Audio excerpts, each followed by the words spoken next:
नमस्कार प्यारे परीक्षार्थियों, आप सभी जानते हैं कि जो हिंदी भाषा और संविधान है उससे कभी मतलब मोस्टली आपको प्रश्न आ ही जाता है, चाहे डायरेक्ट वे में चाहे इनडायरेक्ट वे में। तो ये बहुत ही सिंपल टॉपिक है और मैं नहीं चाहती कि बिल्कुल सिंपल टॉपिक का हवा बनाकर आप इसे इग्नोर कर दें। तो बिल्कुल 2-3 मिनट के अंदर अंदर हम आपको पूरा ये टॉपिक करवाने वाले हैं, क्योंकि सिर्फ आर्टिकल 343 से 351 इतने 8 आर्टिकल हैं जो पेपर में आपको आने हैं, ठीक है ना। और उनमें से कोई एक क्वेश्चन आ जाएगा जो बहुत ही सिंपल है, तो ध्यान से देखिएगा। और सबसे पहली चीज उसमें क्या है फ्रेंड्स, जल्दी से देखिए। भारत के संविधान में राजभाषा से संबंधित भाग कौन सा है? भाग 17। कभी कभी बच्चों को यही नहीं पता होता कि राजभाषा से संबंधित संविधान में कौन सा भाग है फ्रेंड्स। वो है भाग 17, 17, ना 15 ना 16 ना 13 ना 14, 17th पार्ट है। ओके, पहली बात। दूसरी चीज फ्रेंड्स, अब अध्याय 4 अध्याय है फ्रेंड्स। पहला अध्याय है संघ की भाषा से संबंधित अनुच्छेद। तो संघ की भाषा से संबंधित अनुच्छेद 2 भागों में है। अनुच्छेद 120 4 भागों में, 120, 210, ठीक है ना, 343 और 344। उसी प्रकार प्रादेशिक भाषाओं से संबंधित अनुच्छेद अध्याय 2 में है, ठीक है ना। प्रादेशिक भाषाओं से संबंधित अब उसमें कौन कौन से आर्टिकल आते हैं, अनुच्छेद आते हैं 345, 46 और 47। फिर हाई कोर्ट, सुप्रीम कोर्ट, उच्चतम न्यायालय और उच्च न्यायालयों से संबंधित भाषा अध्याय 3 में है, आर्टिकल 348 और 349। और लास्ट में आपका अध्याय 4, जिसमें विशेष निर्देश कुछ दिए गए जैसे अल्पसंख्यकों के लिए या फिर प्रचार प्रसार के लिए, तो आर्टिकल 350 और 351। दूसरी चीज यही इंपॉर्टेंट है फ्रेंड्स। और अब सबसे इंपॉर्टेंट चीज जो आपको ध्यान में रखनी है, जरा ध्यान दीजिएगा।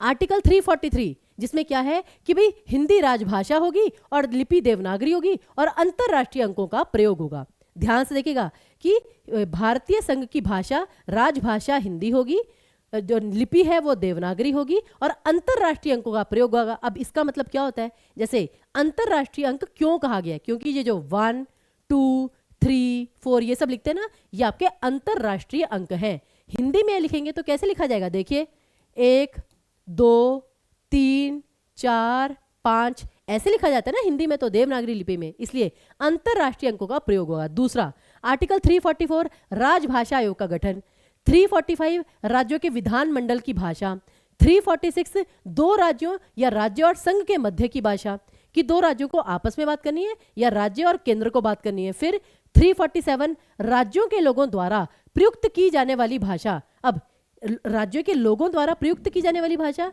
ये वो नहीं है आम बोलचाल की भाषा। अगर जैसे व्यक्ति है, ठीक है ना, उसे किसी जैसे कि म्यूनिसिपैलिटी में कोई पत्र देना है या फिर कोई शिकायत, उसे आधार कार्ड बनवाना है या कुछ प्रॉब्लम आ गई है, इलेक्शन वोटिंग कार्ड बनवाना है, तो वो किस भाषा का प्रयोग करे, ये वो है फ्रेंड्स आर्टिकल 347। फिर आर्टिकल 348 सबसे simple, high court supreme court की लैंग्वेज, आर्टिकल 348। और मैं ये भी बता दूं, पेपर में जो अधिकतर आता है वो या तो 348 आता है या 344 आता है या 343 आता है या फिर आर्टिकल 351 आता है। तो ध्यान से देखिए फ्रेंड्स, बाकी भी इंपॉर्टेंट है। फिर 349 भाषा से संबंधित कुछ विधियां अधिनियमित करने के लिए विशेष प्रक्रिया, जो कि राष्ट्रपति के अधिकार में होती है। और फिर 350 प्राथमिक स्तर और अल्पसंख्यकों द्वारा भाषा प्रयोग। आर्टिकल 350 में क्या कहा गया है भाई, जो अल्पसंख्यक हैं, ठीक है ना, वो अगर चाहें तो वैसे तो अंग्रेजी या हिंदी ही माध्यम होता है, परंतु उनको उनकी मातृभाषा में शिक्षा लेने दी जाए, जिससे बच्चे को आधारभूत शिक्षा तो मिले। तो इसलिए अल्पसंख्यकों और प्राथमिक स्तर के लिए भाषा प्रयोग के प्रावधान आर्टिकल 350 में। और लास्ट में 351 हिंदी के प्रचार प्रसार के लिए, संस्कृति के वहन के लिए सारे जो निर्देश हैं वो आर्टिकल 351 में हैं। तो ये आपका शॉर्ट पे था फ्रेंड्स, बहुत इंपॉर्टेंट है सारा का सारा। साथ ही साथ अब आर्टिकल 210 और 201 ये भी दोनों 120 और 210 ये दोनों भी देख लीजिए।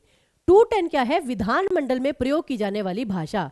तो अब देखिए भाग 17 में क्या होता है कि अभी आपने देखा होगा कि जैसे चुनावों में जितने भी लोगों ने संसद में शपथ ली, अब वो तो प्रॉपर संसद थी, ठीक है ना, लोकसभा राज्यसभा, वो विधानमंडल नहीं था।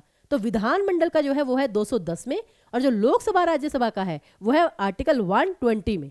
तो ये दोनों में डिफरेंस है। अब विधानमंडल की भाषा या तो, ठीक है ना, हिंदी या अंग्रेजी में रहेगा, परंतु ठीक है ना, जो पीठासीन अधिकारी होता है, जो उस सभा का अध्यक्ष होता है, वो व्यक्ति को अपनी मातृभाषा में भी बोलने का अधिकार दे सकता है। बस शॉर्ट में आप इतना समझ लीजिए, ये सारा वही चीज दी गई है फ्रेंड्स। और एक और चीज है फ्रेंड्स, ये क्या है कि इस संविधान के प्रारंभ से 15 वर्ष की अवधि की समाप्ति के पश्चात यह अनुच्छेद ऐसे प्रभावी होगा मानो या अंग्रेजी में शब्दों का उसमें से लोप कर दिया गया हो।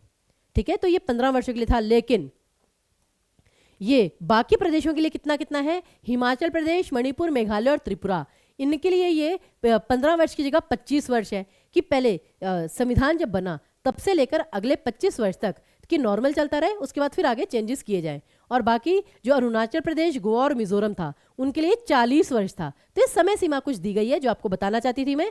और तो इसी के साथ चलिए ये वाला वीडियो आपका होता है समाप्त। लेकिन बहुत इंपॉर्टेंट है फ्रेंड्स, ध्यान से देखिएगा, ये जो चीज़ है आपके लिए पेपर में बहुत इंपॉर्टेंट हो सकती है।